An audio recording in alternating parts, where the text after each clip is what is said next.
With the averages surging to new all-time highs, how do we search for any bargains? Are there some left? Sure, but you got to know where to look for them. So tonight we're going off the charts with the hope of Carolyn Boroden. And boy, she is that brilliant technician, and she runs the FibonacciQueen.com website. She's also happens to be one of my colleagues at realmoney.com, where I blog, to identify high-quality stocks that could still have some room to run. In environments like this one, Boroden looks for names that have yet to meet their higher time frame targets. And then she circles back to them. What exactly the heck does that mean? Okay, there's one pattern Boroden's noticed that seems to play itself out time and time again. Remember, her whole method, it involves measuring past swings in a security and then running them through the prism of what's known as Fibonacci numbers. It's a series of ratios discovered by medieval mathematician Leonardo Fibonacci that do repeat over and over and over again in nature and also for some strange reason in the stock market. And it's been proven by her time and again in the years that we've used her work, of which she is so much more right than wrong. And the pattern that matters right now goes like this. When a bull market experiences a correction, but its uptrend remains intact, we almost always see a 127, keep this number in mind, 127.2 Fibonacci extension of the corrective pullback. An extension is what happens when you reverse 100% of a previous swing and then rally some more on top of that.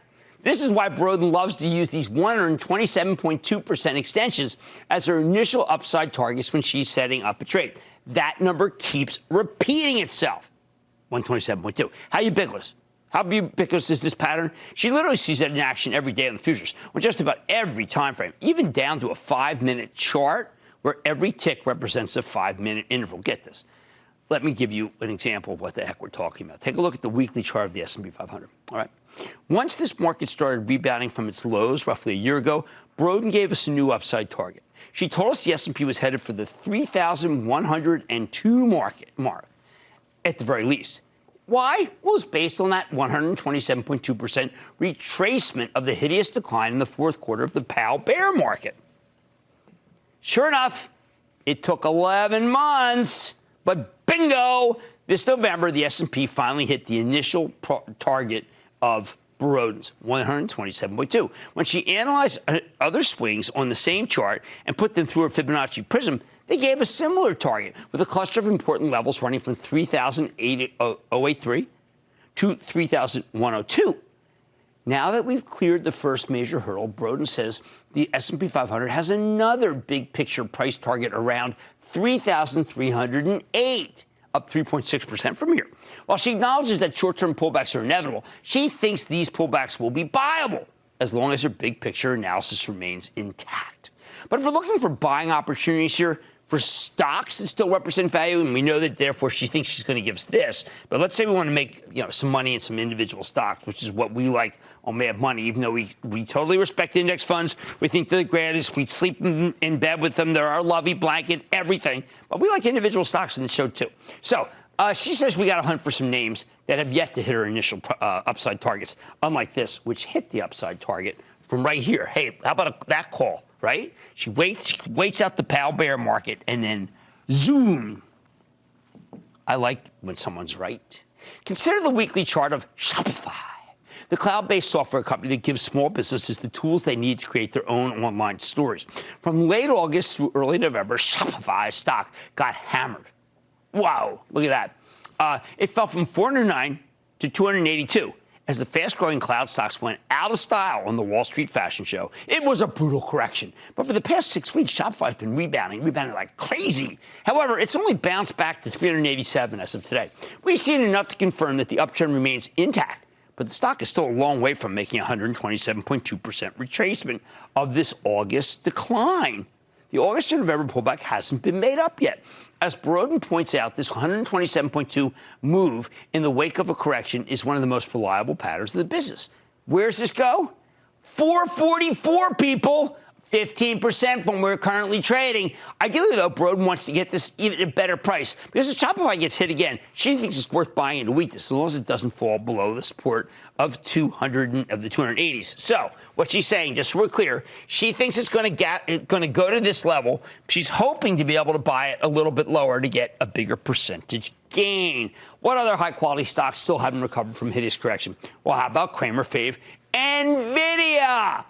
While the chip maker's been having a terrific run lately, and no doubt that's because of gaming, but also because of artificial intelligence and machine learning, it still hasn't recovered from the meltdown in the fourth quarter of last year. The meltdown took the stock down from 290s to 120s.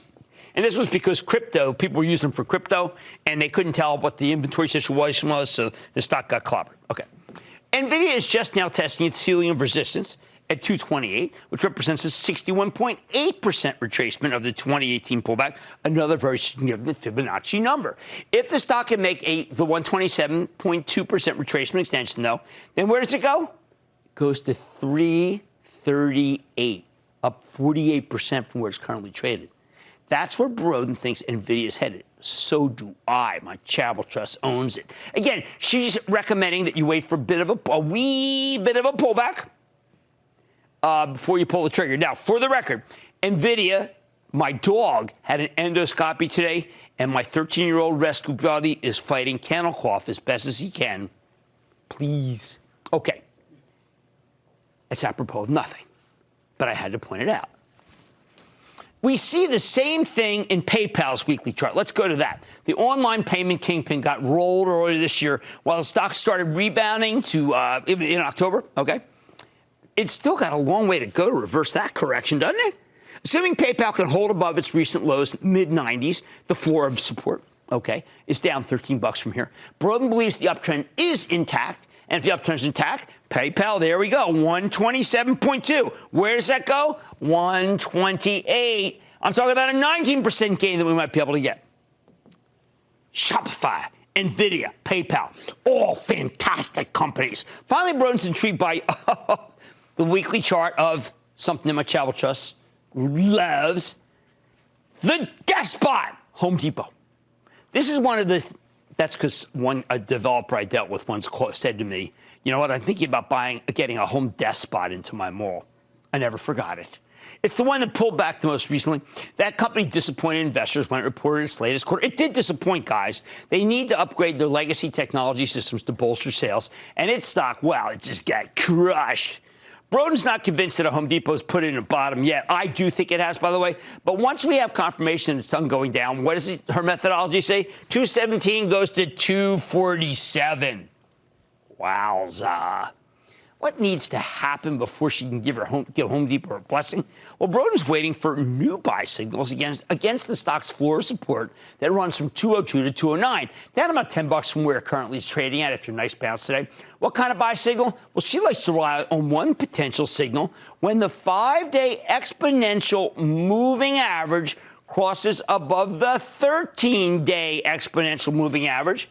Blue is 5, red is 13. We're there, right? This is a sign that the stock's short-term momentum has turned positive after a big decline. And if we get it, Boroden thinks that will mean Home Depot's done going down and ready to reverse and go to the upside. Of course, not every one of these trades will be a winner. That's why Boroden wants you to define your risk. If any of these stocks breaks down below their floor support, that means the uptrend has been called into question. Her thesis is dead. So if Home Depot falls below 202 fringes, trade over. Kaput. Bottom line, even in a red-hot market, there are plenty of stocks that could have more room to run. And the charts, as interpreted by Carolyn Boroden, suggest that Shopify, Nvidia, and PayPal are all worth owning, especially if you can get them into weakness. And Home Depot might be able to join the list if the stock can show us it's put in a sustainable bottom. We should take calls. We should go to Lori in Pennsylvania. Lori! Hi, Jim. This is Lori from the home of the Philadelphia Eagles. First, let me just wish you a happy holiday and a happy and healthy new year to you and your family. And thank you for all you do and your Action Alerts Club membership. I love it. Thank you so much. Laura, you're very sweet. Thank you for being a member of the club. We've been having some good ones, back to 3 mil, I think, today. And one of the things I would point out is that we have a really big game Sunday and we have to win. How can I help? We are going to win. This is how you can help. So anyway, I just found out my mom went from Saks to TJ Maxx. So I did what you used to do with your father. I went to TJ Maxx. I checked it out. I looked. The parking lots were full. The employees were happy. The customers were happy. It was an incredible experience. So my question to you is, with TJ Maxx trading near all-time highs, does it still have room to run like Miles Sanders? Okay. Oh, I like that. So, Lori, can I just ask Lori a question? Okay, what I wanted to ask Lori was, it's not just TJ Maxx. You have to go to your home goods store. You have to check out the home goods. What Pop and I always did was we never went to one store. He would drag me to 5, 6, 7 stores. But I will say I like TJX, and I think it does go higher. So those trips, at the time they were dreadful. I said, oh, my God, Pop, how many stores do we have to visit? Darn it, Pop, were you ever right? This is a red-hot market, people, but there are still stocks that have room to run. What kind of stocks? Shopify, Nvidia, not a dog, the stock, and PayPal and weakness, and maybe even Home Depot if it puts in that bottom, the crossover there. Now, there's much more Mad Money in. How a blow-up in a little-known biotech company can offer larger lessons. This is our Lessons Learned new segment in the sector. Don't make a move before hearing my take. Then, after a slew of bad news from Boeing, wondering why its stock isn't lower? I'm telling you why that could be the wrong question. And all your calls rapid fire in tonight's edition of the Lightning Round. So stick with Cramer. Don't miss a second of Mad Money. Follow @Jim Cramer on Twitter. Have a question? Tweet Cramer. #MadTweets. Send Jim an email to madmoney@cnbc.com or give us a call at 1-800-743-CNBC. Miss something? Head to madmoney.cnbc.com.